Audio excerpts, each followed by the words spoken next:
Je vous le disais en début d'émission, c'est la journée mondiale des pères aidants aujourd'hui. J'ai bien dit père aidant, c'est à ne pas confondre avec proche aidant, c'est pas la même chose. La père aidance, on l'a définie comme un soutien qui est accordé à une personne par une autre personne qui partage avec elle une expérience commune. Mais bref, pour essayer d'incarner tout ça puis de donner un peu de substance à la notion, je m'entretiens avec Ginette Doucet, qui est père aidante et formatrice diplômée en père aidance aussi. Bonjour, Madame Doucet. Bonjour. Définissez un peu c'est quoi, là, quand on vous demande c'est quoi la père aidance, vous dites quoi? Ben très simplement, c'est des gens qui eux-mêmes ont vécu un souci au niveau de leur propre santé mentale, qui sont dans un processus de rétablissement, puis qui sont au point où est-ce que pour eux ça fait du sens de redonner au suivant souvent. Fait qu'ils vont travailler comme intervenants en santé mentale, mais la spécificité du père aidant, c'est qu'il utilise son propre vécu expérientiel pour intervenir. C'est ça. Parce qu'on sait que la plupart des intervenants, étant moi-même formée en psychoéducation, ça fait partie de notre façon d'être, disons, en intervention, de ne pas utiliser notre propre vécu, notre propre personne, ce que nous, on a... C'est ça, c'est une règle d'or en général quand on est formé en psychologie ou en psychoéducation, puis qu'on intervient. Exact. On n'est pas supposé faire appel à sa propre expérience dans notre relation d'aide avec la personne, avec le patient. Tout à fait. Puis à l'inverse, le père aidant, c'est vraiment sa spécificité. Fait que ça veut dire que le père aidant va être encouragé à lui parler de qu'est-ce qu'il a vécu, de parler de son processus. Puis c'est des gens qui sont en rétablissement. Ça veut dire que ils ont atteint une stabilité depuis quand même un certain moment. Le père aidant a lui aussi, tu sais, un petit jardin secret, là. Il a pas à tout dire qu'est-ce qu'il a vécu puis ce par quoi il est passé. On va dire à nos pères aidants, tu sais, vous utilisez votre part de vécu avec ce qui est travaillé. C'est ça avec quoi vous êtes à l'aise. Ouais. Fait que c'est-à-dire, tu sais, par exemple, tu sais, plus concrètement, si moi, j'ai vécu un épisode dépressif, mais tu sais, j'ai acquis des outils, des stratégies, je me vois aller, je fais preuve d'introspection, puis je suis à l'aise de parler de mes dépressions, je vais le faire. Disons ouvertement avec une personne qui me dirait que là, tu sais, se lever le matin, se brosser les dents, c'est une montagne, il est plus capable. Ben je peux dire, je comprends. Tu sais, vraiment, je comprends. Ouais. Parce que j'ai passé là, je sais comment tu te sens. Par contre, si par exemple, moi c'est pas mon cas, mais si j'avais fait dans ma vie une tentative de suicide, puis d'en parler, c'était encore très sensible pour moi, ben ça ferait partie de mon petit jardin secret que j'utiliserais pas en intervention comme père aidante. Mais est-ce que c'est un mode d'intervention qui est complémentaire à une approche plus traditionnelle ou qui peut se substituer carrément à une approche plus traditionnelle avec un psychiatre ou un psychologue? Ben c'est intéressant parce que tu sais de plus en plus on va vers la multi puis l'interdisciplinarité. Fait que ça veut dire que, tu sais, par exemple, on aborde de plus en plus les enjeux de santé mentale puis de toxico dans des services intégrés. Fait que, tu sais, on évite de dire, va régler tel problème, puis après ça, on va parler de l'autre, là. Fait que je pense que les pères aidants s'inscrivent dans ce modèle d'intervention-là. Pluridisciplinaire. Exactement, oui. Le père aidant, en soi, peut offrir une aide qui est tout à fait adéquate. Mais le père aidant fait pas de la psychothérapie, tu sais. Le père aidant va pas remplacer le travailleur social, tu sais. Comme le TS peut pas remplacer le père aidant. Fait que ça s'inscrit vraiment dans une optique, comme vous l'avez dit, le pluridisciplinaire. Comment on devient père aidant? Ben, il y a des gens qui vont devenir... Tu sais, en fait, la père aidance existe depuis bien longtemps. Tu sais, si on pense au mouvement des fraternités comme les AANA, puis un peu tout A, là, maintenant, qui a, heureusement, tu sais, c'est de la père aidance, en fait, tu sais... Puis c'est intéressant parce que... oui, parce que dans ces fraternités-là, ils ont le concept de, comment on appelle ça, pas un parrain, là, mais un parrain, hein, c'est ça? C'est ça, exactement. Puis ce qui est intéressant avec les fraternités, puis il y a un beau lien à faire avec la père aidance, c'est que dans les meilleures pratiques, tu sais, que les psychologues, les chercheurs vont étudier, disons, au Québec, on sait, par exemple, disons, en santé mentale, avec une telle problématique, il y a une approche qui va être favorable. Tu sais, c'est des meilleures pratiques. En toxico, par exemple, on sait que les fraternités, c'est des meilleures pratiques, mais il y a peu de fondements scientifiques derrière ça, parce que c'est vraiment du par et pour. Puis le par et pour est essentiel là-dedans, dans le sens que, tu sais, puis tout le monde, si vous avez fréquenté quelqu'un qui a déjà été dans des meetings, tu sais, ils vont dire, on rentre, on sait qu'on n'est pas jugé, les gens n'ont pas besoin de... Tu sais, on n'a pas à parler en long et en large de ce qu'on a vécu, on se regarde dans les yeux puis on le sait. Ouais. Tu sais, on comprend l'autre parce qu'on sait que l'autre a vécu la même chose que nous. Fait que, tu sais, la paraidance, ça revient un peu à ça. Fait que ça existe depuis bien longtemps, fait que ça veut dire que ça n'a pas toujours été professionnalisé, la paraidance. De plus en plus, on offre des formations comme moi, à la QRP, où je travaille, on offre une formation en présentiel C'est pas et en nécessaire. virtuel. Donc, c'est ça que je comprends. Il n'y a pas un parcours scolaire à suivre pour devenir père aidant, c'est ça? En fait, ça dépend. Tu sais, je m'excuse, le ministère des santé et services sociaux, depuis 2015, si ma mémoire est bonne, c'est dans le plan d'action interministériel d'intégrer des pères aidants. Fait que là, à partir de ce moment-là, c'est sûr qu'une formation était requise.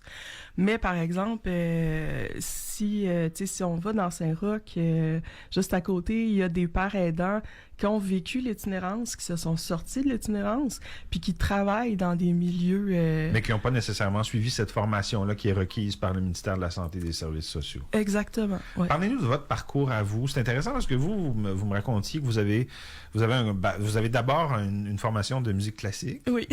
Je l'ai dit parce que je suis toujours très admiratif de ça. Vous avez fait des grosses études en musique classique, un bac, puis maîtrise. C'est ça, en interprétation, piano classique. Quand même. Puis après ça, vous vous êtes réorienté. Ah, oui, c'est ça, oui. Parce que moi, je me disais, étant ado puis jeune adulte, tu sais, je vais suivre ma passion, puis on verra après. C'est bien.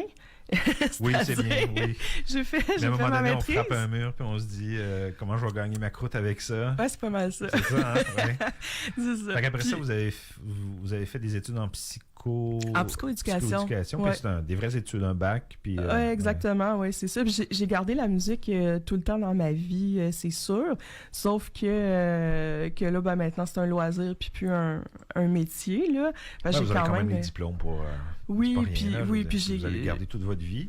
Exact, ouais. Puis en psychoéducation, exactement. En fait, c'est intéressant parce que en musique, j'enseignais le piano.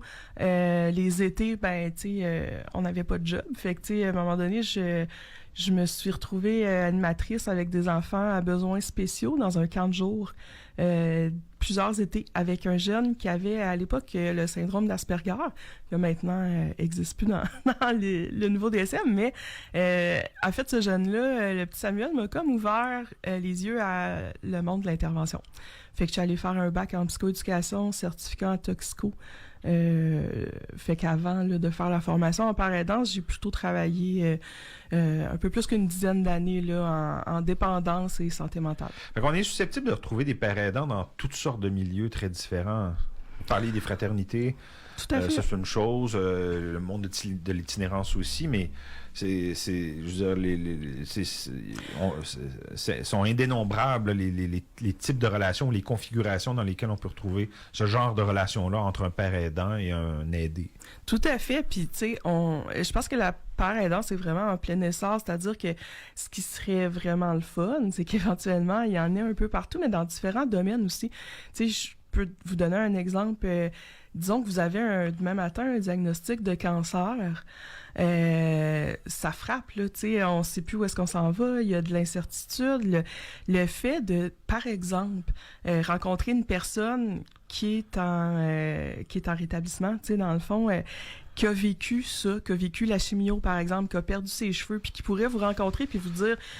Je sais ce que tu vis ce matin, là, à l'annonce de ton diagnostic, je l'ai vécu aussi. Mais ça n'existe pas, des organisations d'aide pour les gens qui viennent d'apprendre qu'ils ont le cancer? Oui, pour le cancer, oui.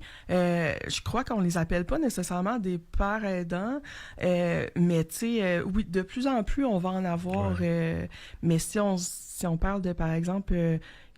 quelqu'un un jeune qui a le diabète, tu sais, qui peut pas manger de gâteau, tu sais, c'est un peu partout. Oui, évidemment, hein. Exact. Puis moi, j'ai eu la chance, là, à mon ancien emploi, de travailler avec...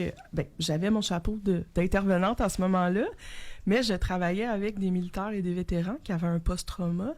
et une dépendance. Et j'ai eu la chance de travailler avec un père aidant. Fait que j'ai pu moi-même Qui lui-même voir... était un vétéran. Exact, oui. Avec peut-être un passé de dépendance. Puis un post-traumatique de l'Afghanistan. Puis qu'il y avait une compréhension plus intime de ce que vivaient les gens avec qui il travaillait. Donc, que vous, par exemple, qui étiez vraisemblablement pas une vétérane. Non, exact. C'est ça, ouais. Ouais, c'est ça. Vous me parliez en 2015, vous me dites en 2015, le ministère de la Santé et des Services sociaux a commencé à recommander peut-être l'intégration de pères aidants dans des structures d'aide. Est-ce qu'il y a une reconnaissance de l'État de cette fonction-là, de l'importance de ce métier-là? Oui, de plus en plus, mais il y a beaucoup de travail à faire. Depuis 2015, c'est hier, là, en fait, dans l'histoire. Oui, oui, bien sûr. Puis la première cohorte formée de pères aidants par la QRP... La QRP, rappelez-nous, c'est l'Association québécoise des... psychosocial en réadaptation. D'accord, psychosocial. Oui, exactement. Et donc, eux forment des... Exact, oui. C'est ça. Ouais. C'est ça. Fait que la première cohorte formée date de 2008. Fait que, tu sais, comme métier, c'est très jeune. Oui, c'est récent, effectivement. Il n'y a pas d'ordre professionnel? Non. Non, c'est ça. Non, il n'y a pas d'ordre professionnel. Il n'y a pas encore d'association. Fait qu'il y a vraiment beaucoup de débroussaillage à faire. Par contre, dans le réseau public, les pères aidants ont maintenant des postes. Sont reconnus comme des éducateurs, par exemple, là, avec des mêmes tâches qu'un éducateur. Fait que oui, il y a une reconnaissance. Puis ce qui est, à mon avis, vraiment le fun, parce que je suis une fille du communautaire, j'ai toujours travaillé dans le communautaire. Fait que c'est qu'il y a de plus en plus de pères aidants dans les organismes communautaires. Puis là, ça explose les possibilités. Là, dans les CALAC, par exemple, ça serait tellement intéressant d'en avoir. Là, dans les... à l'IVAC, pour les victimes d'actes criminels, d'agressions sexuelles, même dans les milieux carcérales, pourquoi pas, en toxico, ça a tellement sa place, en autisme, pour les personnes âgées, là, on n'a pas vraiment de barrière, là, ça dépend beaucoup de l'ouverture du milieu, parce que, aussi, il faut dire que